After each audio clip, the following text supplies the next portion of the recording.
Hello student, Assalamu alaikum. My name is Ghazanfar Abbas and I am from Progressive Model School. Class 9th Mathematics Chapter 13 Theorem 13.1.3. इस theorem की statement है the sum of the length of any two sides of a triangle is greater than the length of the third side. So किसी भी triangle में जो तीन side हैं उनमें अगर दो साइड का सम करें तो वो थर्ड साइड से क्या होगी, ग्रेटर होगी. सो गिवन है हमारे पास ट्रायंगल ए बी सी. इस पॉइंट को आपने सी कंसीडर करना है. सो हमने प्रूव क्या करना है कि मैयर ए बी प्लस मैयर A C is greater than B C. दो साइड हमने ले ली ए बी एंड ए सी. इन दोनों साइड का सम करें तो वो बी सी से क्या होगा, ग्रेटर होगा. एक और अंदाज़ आप ले लें. Measure A B plus measure B C is greater than A C. A B plus B C is greater than A C. Third हमारे पास है measure B C plus measure C A. B C plus measure C A. C और A is greater than measure A B है. So ये हमारे पास construction में आपने क्या करना है, टेक अ पॉइंट डी. एक पॉइंट डी ले लेना है ऑन सी ए. सी है हमारे पास और ये ए है. सी ए को आगे आपने प्रोड्यूस करना है पॉइंट डी तक, सच डैट डी आपने इतने डिस्टेंस पे लेना है such that A D is congruent to A B. A और डी का जो डिस्टेंस होना चाहिए वो ए बी के इक्वल होना चाहिए. सो यहाँ पे हम मैंने दोनों डैश लगा दी. A B is congruent to A D. D आपने इतने डिस्टेंस से लेना है ताकि ए बी और ए डी आपस में क्या हो, कॉन्ग्रेंट हो. So next join B to D. B को आपने डी से ज्वाइन कर देना है and name the angles 1 and angle 2 as shown in the figure. तो यहाँ पे आपने जो हमारे पास एक नई ट्रायंगल बनेगी ए डी बी, उसमें हमारे पास जो एंगल्स उनको एंगल 1 और एंगल 2 का नाम दे दिया. So next proof. स्टेटमेंट और रीज़न देने के बाद in triangle A D B measure angle 1 is congruent to measure angle 2. अब हम ये पीछे पढ़ चुके हैं कि अगर किसी भी ट्रायंगल में दो साइड्स इक्वल हों या दो एंगल्स इक्वल हों तो उनके अपोजिट साइड्स भी क्या होती हैं, इक्वल होती हैं. तो यहाँ पे हमारे पास दो एंगल्स कॉन्ग्रेंट हैं. रीज़न क्या देंगे कि हमने कंस्ट्रक्शन में measure A D is congruent to A B का है. ए डी और ए बी आपस में क्या है, कॉन्ग्रेंट हैं. तो इनके जो अपोजिट एंगल होंगे वो भी क्या होंगे, कॉन्ग्रेंट होंगे. तो ए बी के अपोजिट एंगल एंगल 2 है और ए डी के अपोजिट एंगल एंगल 1 है. एंगल 1 और एंगल 2 क्या हो जाएंगे, कॉन्ग्रेंट हो जाएंगे. रीज़न क्या है कि इनके अपोजिट साइड्स क्या हैं, कॉन्ग्रेंट हैं. Measure angle D B C is greater than measure angle 1. अब measure angle D B C, तो ये हमारे पास सी है. सो डी बी सी, तो ये देखें जाए तो हमारे पास measure angle 1 plus measure angle A B C दो एंगल का सम है. Measure angle D B C is the sum of two angles, measure angle 1 and measure angle A B C. दो एंगल का सम है, तो अगर उसमें से हम मैयर एंगल ए बी सी को राइट हैंड साइड में से मैयर एंगल ए बी सी को रिमूव करें तो डेफिनेटली इसकी लेफ्ट हैंड साइड क्या हो जाएगी, ग्रेटर हो जाएगी. So measure angle D B C is greater than measure angle 1. इस लिहाज से measure angle D B C is greater than measure angle 2. Reason क्या है कि मैयर एंगल 1 और 2 आपस में क्या है, कॉन्ग्रेंट हैं. तो डी बी सी जब मैयर एंगल 1 से ग्रेटर होगा तो D B C measure angle D B C measure angle 2 से भी ग्रेटर होगा.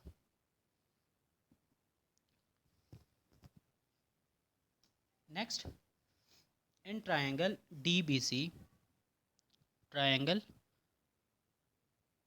DBC, ये बीच में से अगर आप कंसिडर नहीं करें तो ये एक ट्रायंगल बन रही है DBC, यानी कि वर्टेक्स ए आप कंसिडर नहीं करें कि एक ट्रायंगल बन जाएगी हमारे पास डी से बी से सी और सी से फिर डी तक, ये हमारे पास एक नई ट्रायंगल बनेगी। सो इस ट्रायंगल में देखें DBC में, तो measure side CD is greater than BC। अब CD ये वाली जो साइड है CD is greater than BC। अब इसकी रीज़न क्या है हमारे पास, रीज़न है बाई 3। तो बाई 3 में क्या हो रहा है हमारे पास कि measure angle DBC is greater than measure angle 2। तो ग्रेटर एंगल के अपोजिट साइड ग्रेटर होती है। तो DBC मैयर एंगल DBC ये वाला जो एंगल है इसके अपोजिट साइड हमारे पास DC है। तो इस लिहाज से ग्रेटर एंगल के अपोजिट साइड जो होगी वो क्या होगी, ग्रेटर होगी। और एंगल 2 के अपोजिट साइड कौन सी बन रही है, BC। इस वजह से BC हमारे पास क्या हो जाएगी, शॉर्टर हो जाएगी। That is measure side AD plus measure side AC is greater than BC। अब CD को उसने ब्रेक कर दिया, ये CD, तो CD दो पार्ट्स में ग्रेट हो रही है, measure side AC plus measure side AD और AC को ऐड करेंगे तो हमारे पास कंप्लीट लेंथ आ जाएगी DC। उसने ब्रेक करके लिख दी, ये measure side CD is equal to measure AD plus measure side AC। Next, hence measure AB plus measure AC is greater than BC। अब AD और AB हमारे पास क्या है, कॉन्ग्रेंट है। ये हमने कंस्ट्रक्शन में किया था कि मैयर AD is congruent to AB। तो AD की जगह आप AB पुट कर सकते हैं क्योंकि आपस में क्या है, इक्वल हैं। तो measure AB plus measure AC is greater than BC। तो AB प्लस AC, ये हमने फर्स्ट स्टेटमेंट को प्रूव कर दिया प्रूफ में। तो चीज़ हमने प्रूव कर दी कि दो साइड्स हैं मैयर AB प्लस AC। तो कौन सी दो साइड्स हमारे पास, AB एंड AC, इन दोनों को ऐड करें तो BC से क्या होगी, ग्रेटर हो जाएंगी। तो सिमिलरली हम जो सेकंड और थर्ड स्टेटमेंट है वो भी इसी तरह प्रूव कर सकते हैं।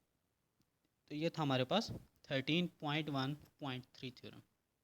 नेक्स्ट हमारे पास इसका लास्ट थ्योरम है इस चैप्टर का, वो हम नेक्स्ट लेक्चर में करते हैं। इसी लेक्चर का सेकंड पार्ट होगा, इसी लेक्चर में हम इस चैप्टर को वाइंड अप कर रहे हैं। नेक्स्ट जब ये सेकंड पार्ट होगा उसमें हम इसका लास्ट थ्योरम करेंगे 13.1.4। सो इसी लेक्चर का हमारे पास सेकंड पार्ट है थ्योरम 13.1.4। इस थ्योरम की statement, from a point outside a line the perpendicular distance is the shortest distance from the point two the line. तो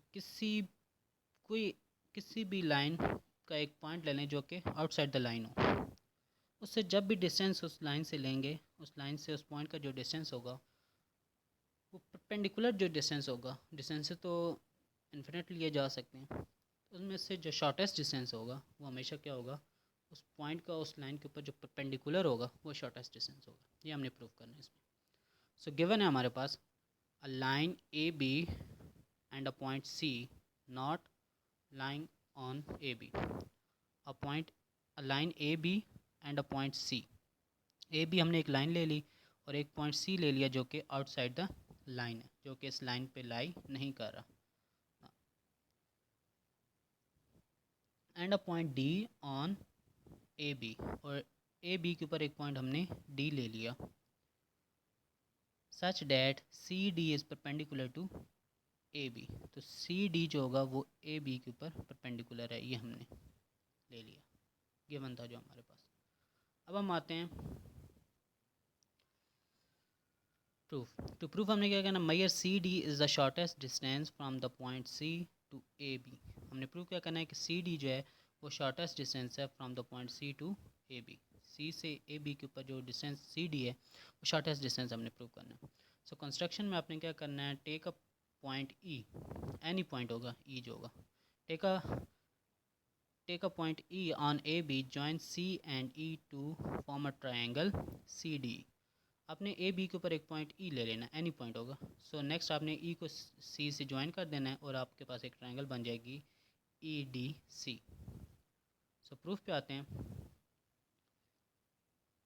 सो स्टेटमेंट और रीज़न देने के बाद इन ट्रायंगल सी डी ई, इस देखा जाए तो measure angle C D B is greater than measure angle C D B जो कि एक्सटीरियर एंगल है इस ट्रायंगल का, वो इसके नॉन एडजेसेंट इंटीरियर एंगल से ग्रेटर होता है। क्योंकि जो एक्सटीरियर एंगल होता है किसी भी ट्रायंगल का वो उसके sum two non adjacent interior angle के सम की इक्वल होता है।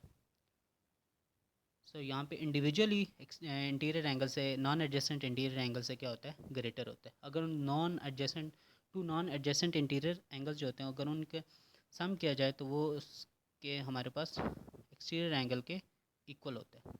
इस सूरत में इंडिविजुअली उनसे क्या होगा, ग्रेटर होगा। ये इसकी रीज़न होगी। An exterior angle of a triangle is greater than a non adjacent interior angle, but measure angle C D B is equal to measure angle C D supplements of the right angle.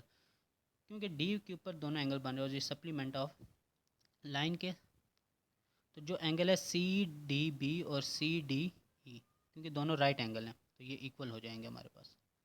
Next, measure angle C D E is greater than Mayer angle CED. Mayer angle CDE is greater than Mayer angle CED। क्योंकि किसी भी triangle में एक angle ही right angle triangle में एक angle right angle होता है तो बाकी एंगल जो होंगे वो एक्यूट एंगल होंगे। तो सी डी ई जो है वो राइट एंगल है। इस सूरत में हम कह सकते हैं कि सी डी ई जो होगा वो बाकी जो दो एंगल्स होंगे उनसे क्या होगा, ग्रेटर होगा। तो सी डी ई जो है वो ग्रेटर होगा सी ई डी से, क्योंकि सी डी ई जो है वो राइट एंगल है। अब इसको आप सेकंड वाले पोर्शन को पहले लिख दें तो measure angle C E D is less than measure angle C D. A greater than B implies करते हैं कि बी लेस देन ए होता है, बात एक ही है। और measure side C D is less than C.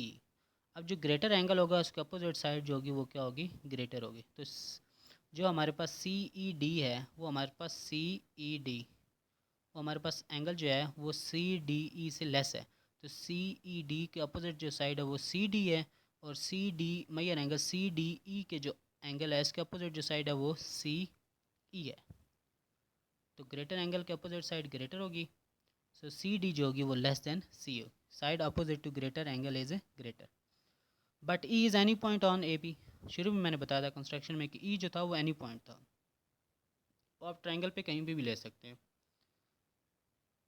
Line के ऊपर कहीं भी ले सकते हैं। तो ई कहीं पे भी हो सकता था। तो सी ई जो होगा वो सी ई कोई भी पॉइंट लेंगे तो सी से ई तक का डिस्टेंस जो होगा वो जब भी लेंगे वो सी डी से क्या होगा, ग्रेटर ही होगा। Because E is any point on A B, hence measure C D जो होगा वो कम ही रहेगा सी ई डिस्टेंस से। तो इसलिए हम कह सकते हैं कि मैयर सी डी जो है वो shortest distance from point C to A B. ये था हमारे पास आज का थ्योरम। और इस लिहाज से हमारे पास आज का जो चैप्टर था, चैप्टर 14, ये हमारे पास कवर हो चुका है। इसके 4 थ्योरम्स थे हमारे पास। फर्स्ट लेक्चर में मैंने थ्योरम इसका 1 करवाया था, सेकंड लेक्चर में मैंने आपका इसका थ्योरम 2 करवाया था, और आज ये थर्ड लेक्चर था हमारे पास। इसमें मैंने आपको इस 13 चैप्टर के दोनों थ्योरम करवा दिए, थर्ड और फोर्थ। इसके साथ हमारा आज का ये चैप्टर ख़त्म हो रहा है। इस चैप्टर को बाकी जो इस चैप्टर्स के हमारे पास एग्जांपल्स हैं जो कि इन्हीं थ्योरम्स का एप्लीकेशंस हैं उनको आपने अच्छी तरह से करना है और इस चैप्टर को आपने अच्छी तरह तैयार करना है। नेक्स्ट जो होगा हमारे पास वो चैप्टर उसके मुताबिक चलेंगे और इसको आपने थॉरोली तैयार करना है। अगर इसमें कोई आपको चैप्टर में कोई चीज़ आपको अभी तक समझ नहीं आई किसी थ्योरम की तो कमेंट्स में पूछ लीजिएगा, फिर मैं आपको साथ में उसका रिप्लाई कर दूँगा। कि कौन सा पॉइंट कैसे है। मैंने कोशिश की है कि डिटेल में आपको इसमें पढ़ाऊँ ताकि कोई चीज़ रह ना जाए। तो फिर भी अगर कोई कमी रह गई है तो वो आप कमेंट्स में पूछ सकते हैं मुझसे। तो ये आज का चैप्टर हमारे पास ख़त्म हुआ। फ़ी अमान अल्लाह।